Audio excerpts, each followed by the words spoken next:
Introduction to finance. Introduction to the module. This module covers the basic concept of finance, financial advisory and their roles as well as responsibilities. This module will also focus on your career as a financial advisor. Topics to be covered. What is finance? Financial concept. Introduction to financial advisory. Financial advisor glossary, common financial planning terms. Roles and responsibilities of a financial advisor. Financial advisor as a profession. What is finance? The business concern needs finance to meet their requirements in the financial and economic world. Any business activity depends on finance. Hence, it is called the lifeblood of a business organization. Whether the business concerns are big or small, they need finance to fulfill their business activities. Finance may be defined as the art and science of managing money. It includes financial service and financial instruments. Finance is also referred to as the provision of funds at the time when it is needed. The finance function is the procurement of funds and their effective utilization in business concerns. According to the Oxford Dictionary, the word finance connotes management of money. Financial concept. No matter your profession or position within your organization, if you have no idea what a bear market is or what CAPM stands for, it's time to lose your fear of finance and begin embracing money matters head-on. Let's start your journey to financial fluency by learning some basic financial terms and concepts. Net worth. Net worth is an easy one to start with. You may have heard the term in your day-to-day life, from financial experts discussing a company's net worth to magazines discussing a particular celebrity's value in dollars. In a business context, net worth means the difference between total assets and the total amount owed to creditors and other financial stakeholders. A positive net worth indicates good financial health, while a negative net worth means a company operates at a loss. Inflation. Inflation means the sustained increase in the price of goods and services over a certain period concerning the value of a national currency. One inflation indicator working professionals should look out for is if their income is rising proportionately with inflation's national rate. Furthermore, if an organization operates globally, inflation can impact price point when selling outside the country's borders. Liquidity. This term indicates how accessible assets are. For example, what monetary value assets will generate if they're bought or sold today. Corporations usually need to have balanced liquidity since creditors can demand their money at any time. The speed at which a business can generate cash may have a significant impact on its financial well-being. Bull market. A bull market means that the economy is on the rise. In terms of stocks, prices can rise and fall significantly throughout a daily trading period, so a bull market is reserved for referring to an extended period of time that the market performs healthily. Bear market. A bear market is the opposite of a bull market. A bear market indicates that the market is declining.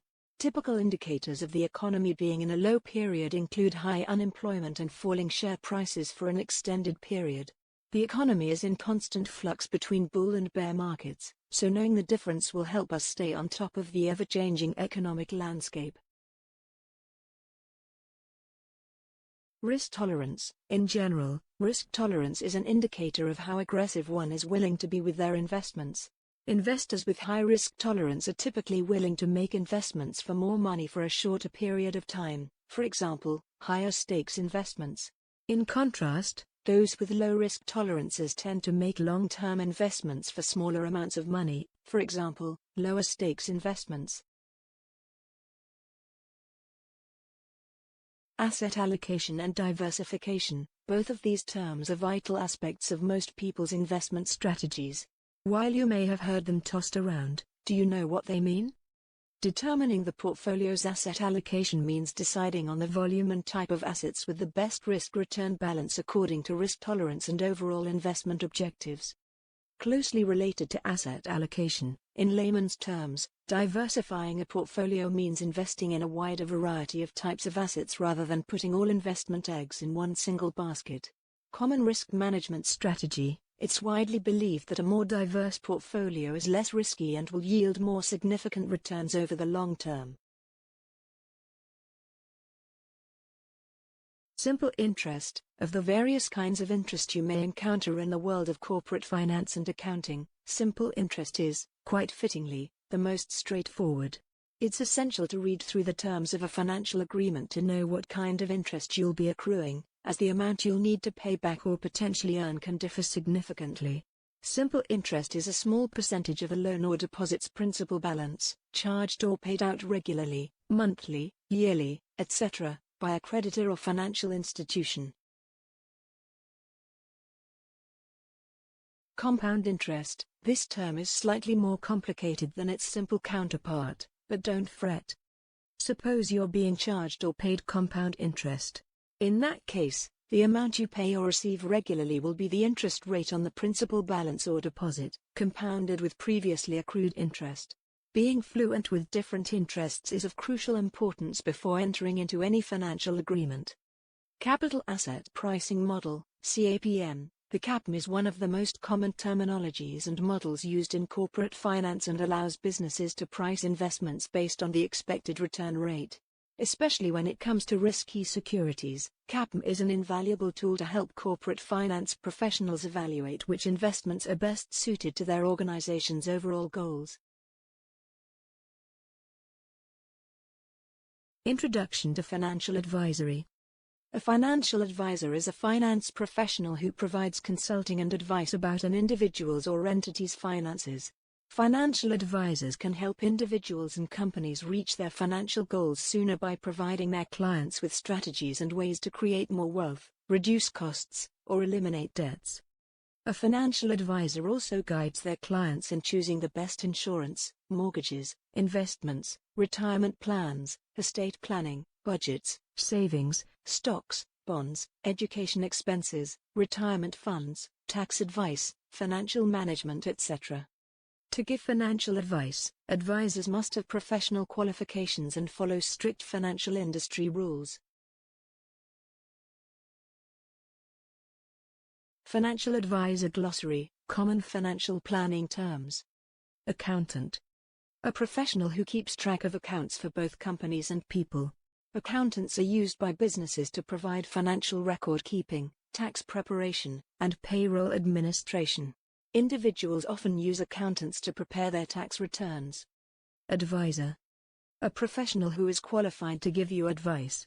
Advisor provides financial advice to clients and is compensated in return. Financial planners, investment managers, and those who sell financial products can all be financial advisors. Among others, this could be a certified financial planner, CFP, or an independent financial advisor, IFA. Annual Report. Corporations issue structured financial reports every year. An annual report aims to provide shareholders with information about the company's financial stability and other operations. Annual reports will provide data on assets and liabilities, income and expenditures, investments, sales, and other topics. The majority requires annual reports of states for companies. Asset management. Asset management refers to the responsible management of a client's investments by a financial firm. Securities such as stocks, shares, and mutual funds, as well as fixed assets such as real estate, may be seen as investments. CFP. A certified financial planner, CFP, is a practitioner who has received CFP board certification. This type of credential necessitates rigorous preparation and experience, as well as adherence to high ethical standards. Commission. A commission is a fee that a broker or lawyer charges a customer for financial services and account management. Dividend. A dividend is a money distributed to a specific category of a company's shareholders. The amount is determined by the company's board of directors and is usually based on its financial health. Earnings report. Consider an earnings report as a public company's report card. It is also known as a financial statement because it shows the company's revenue, costs, and net income. Estate planning. Estate planning includes making decisions about how one's estate/wealth will be distributed following that person's death and setting up the estate to carry out those decisions properly. FCA. The Financial Conduct Authority, FCA, regulates financial markets in the United Kingdom. Independent mortgage broker. Independent mortgage brokers are well connected in the local neighborhood and have the freedom to browse around for the latest loan product and pricing for the buyer's needs. They are among the most knowledgeable professionals to lead them through the home loan process. Independent financial advisor. Independent financial advisors, IFAs, give financial advice about products and services across the whole market. They act on your behalf and may charge a fee or be paid by commission. Margin. When a client uses a broker's credit to buy a security, the margin is the amount the client pays. By law, your broker is required to obtain your consent to open a margin account. Portfolio. A portfolio can be composed of bonds, common stocks, preferred stocks and other securities. Portfolios can be managed and held by financial professionals or investors. Prospectus. The Securities and Exchange Commission requires a securities issuer to file a prospectus. It's a legal document that gives potential investor details about the investment offering to make an informed purchase decision. Roles and responsibilities of a financial advisor. A financial advisor can help individuals or companies meet their financial objectives. Day-to-day tasks, as part of everyday tasks. Talk to clients about their finances and plans. Research financial products and explaining them simply and clearly. Negotiate with providers of financial products. Produce financial reports. Update clients about their investments. Meet performance and sales targets. Keep up to date with new products and law changes. Financial advisor as a profession. As a financial advisor, you will be working with the public every day. This is an out-facing job where your contact with people outside your employer's office will be one of the biggest things to do. Thus, you need to be able to connect with your clients on a personal and professional level. If you work for a large financial organization, you could specialize in one area of work like retirement planning. You could also move into management, recruiting and training new staff. With further specialized professional qualifications, you could become a director or partner in a firm. Another option is to move into compliance work, making sure your company is following industry guidelines. The future of financial advising. As technology continues to progress, there's been an increasing number of robo-advisors used by companies. Robo-advisors are automated programs that interpret user information using advanced algorithms and create investment portfolios geared toward the client's specific financial goals.